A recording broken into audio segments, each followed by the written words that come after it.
Tomorrow morning, for the first time in 50 years, NASA will launch a rocket headed to land on the moon.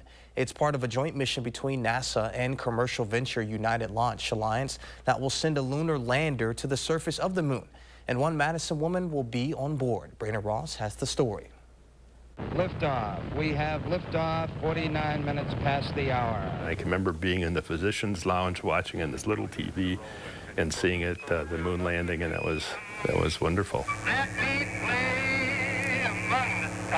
Paul Wirch and his wife Kay Heggestad have always loved space. Kay especially was a Star Trek person, so we went down to Cape Canaveral, watched a lot of rockets. Very fine-grained as you get close to it. It's almost like a powder. They were medical students in Rhinelander, Wisconsin, when Neil Armstrong took his first steps on the moon. You know, a small little black and white TV, as I recall it.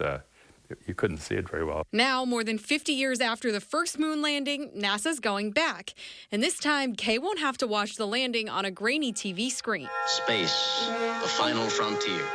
Kay died of cancer in 2017, not knowing that 7 years later, she'd be on her way to explore the final frontier herself. My son discovered that there was a company that was going to be sending ashes up to the moon for the first time in 50 years.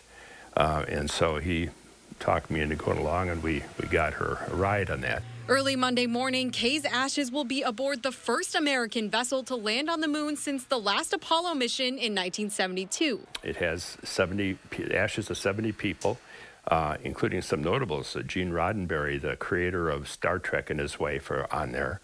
And then Lieutenant Uhura and Scotty's ashes are on there, a few astronauts. Paul and his family will be watching the launch together Monday morning. As long as everything goes to plan, it's set to take off a little after 1 a.m. The trouble is I've watched enough rocket launches, and they don't always go up when they're supposed to. But hey, if you shoot for the moon, at least you'll land among the stars. What a ride, babe. What a ride. The thought of looking up on the moon and actually seeing where Kay is, some of her ashes are sitting up there, I thought was be kind of neat. Reporting in Madison, Brandon Ross, News 3 Now.